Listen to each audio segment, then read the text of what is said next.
Sa iba pang balita, ipinag-utos ni Pangulong Aquino ang pag-iimbestiga at paglilinaw sa COA report kaugnay sa 500 milyong pisong disbursement ng Office of the President para sa National Commission on Muslim Filipinos.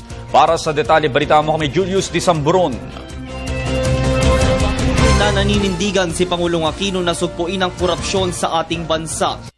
Ugnay sa mga naglalabasang ulat hinggil sa maling paggamit ng pondo ng bayan. Batay umano sa 2011 Commission on Audit Report, may halos 500 milyong piso umanong naipalabas ang Office of the President para sa National Commission on Muslim Filipinos. Kaya't inatasan na ng Pangulo sina Executive Secretary Paquito Jojo Ochoa, Budget and Management Secretary Florencio Butchabad at Secretary to the Cabinet Jose Rene Almendras upang magsumite ng kabuuang ulat o resulta ng pagbusisi sa umano'y questionabling disbursement fund mula sa tanggapan ng Pangulo.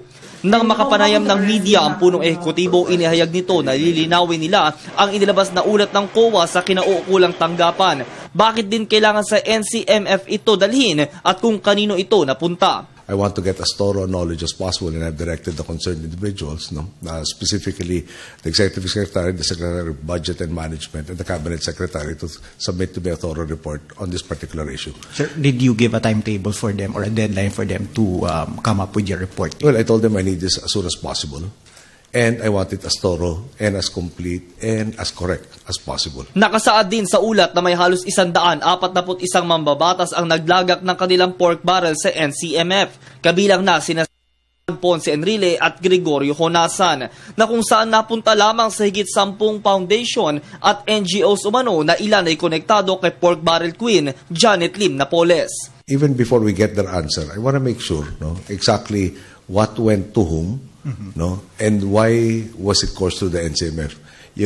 Perhaps there's so many things actually in government that require my attention. For instance, over lunch we were talking about 7 different topics at the same time. Now, yung NCMF, the primary issue has been, number one, if you remember, yung EO2 was questioned and eventually it went to the Supreme Court. The Supreme Court eventually remanded it to the Court of Appeals, and the previous chair was kept in her position even beyond her term. Pinaniniwala ang ginamit ang pondo sa seminars, trainings at iba't ibang livelihood projects para sa mga kapatid nating Muslim. At dahil seryoso ang Pangulo sa kampanyang kung walang kurap, walang mahirap, ito ang siyang paiimbestigahan niya ngayon kung nasa tama nga ba ito napunta. Until the Supreme Court and the CA allowed us to do so.